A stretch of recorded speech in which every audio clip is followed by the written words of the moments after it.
Muito obrigado, Sr. Presidente. Cumprimentar o Sr. Presidente do Tribunal Constitucional, os Srs. Juízes Conselheiros e demais presentes, Srs. Deputados, Comunicação Social.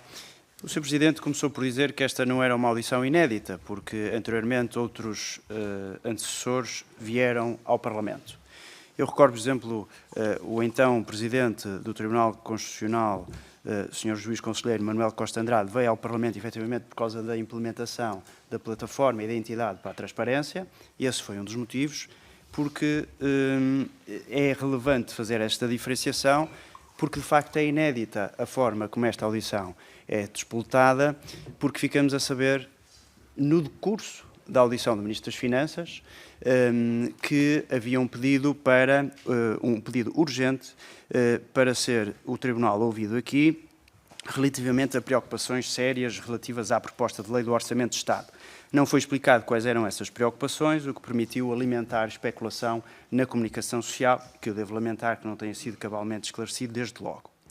Nós sabemos que o Tribunal Constitucional, em parte, é um serviço e fundo autónomo, com total autonomia e sem tutela. E sabemos também que o Tribunal Constitucional tinha, nesta componente, em 2021, um orçamento de 10,5 milhões de euros e em 26 será de 11,3 milhões de euros. Aumentou de 21 para 26, na parte dos serviços e fundos autónomos, quase 1 milhão de euros em 5 anos. Sabemos também que não é o Governo nem o Parlamento que decidem como o Tribunal gasta o seu orçamento.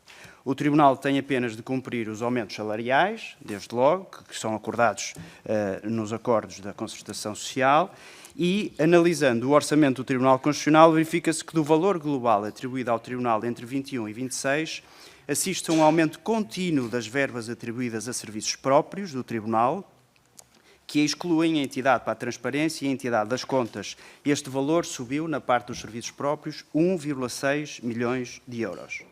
Mas entre 25 e 26, este valor subiu logo 700 mil euros. E de onde veio este dinheiro? O Tribunal decidiu desalocar da entidade das contas na ordem dos 250 mil euros e o Tribunal decidiu desalocar da entidade para a transparência cerca de 268 mil euros entre 25 e 26. Não foi o Governo ou a Assembleia da República que destinaram esse valor, foi o Tribunal. Nas despesas com pessoal, o Tribunal, entre 21 e 26, aumentou 1 milhão de euros. A entidade das contas, no mesmo período, 150 mil euros. E a entidade para a transparência, entre 22 e 26, 406 mil euros.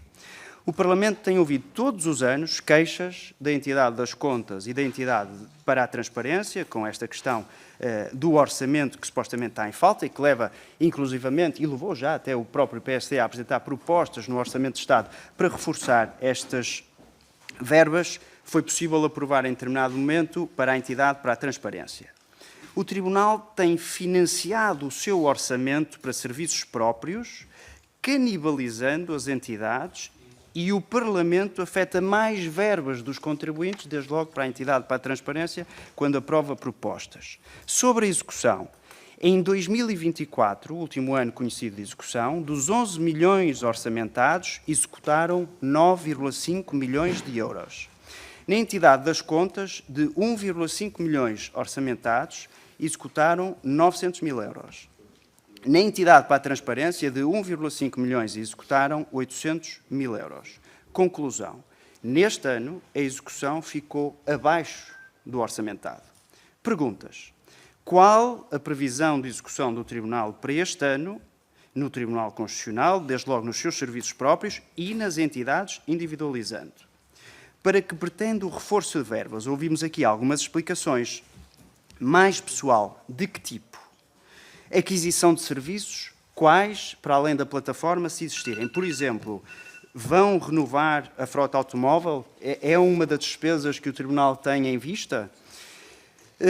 Confirma que o Tribunal tem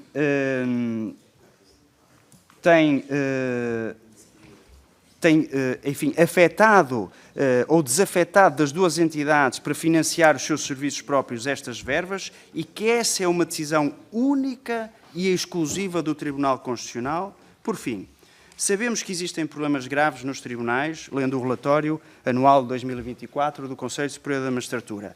em Espinho, São João da Madeira, Valdecambra, Odmira, Tavira, Albufeira, Sintra, em todos estes tribunais, certamente com uma posição diferente da do Tribunal Constitucional, mas não deixam de ser tribunais e prestaram um relevante serviço de justiça aos cidadãos. Há problemas de infiltrações, problemas gravíssimos com o imobilizado, com os imóveis onde funcionam, que já levou, por exemplo, no Tribunal de Sintra, ao encerramento de salas de audiências, como é sabido.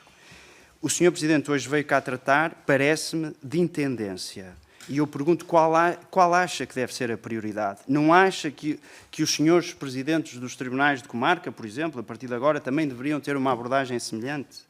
Pergunto. Depois, o Sr. Presidente referiu aqui a reserva orçamental, que é diferente de cativações.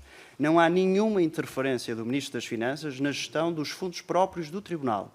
No dia 1 de janeiro de 2026, se o Tribunal decidir libertar essas reservas orçamentais, está no seu domínio exclusivo. Pergunto se confirma isto. E para terminar, Sr. Presidente, falou-se aqui da entidade das contas e da entidade para a transparência. Dou o exemplo da entidade das contas, só este ano, e não havia eleições repetidas, é que notificaram os partidos das eleições autárquicas de 2021. Não havia desculpa de processos eleitorais não previstos.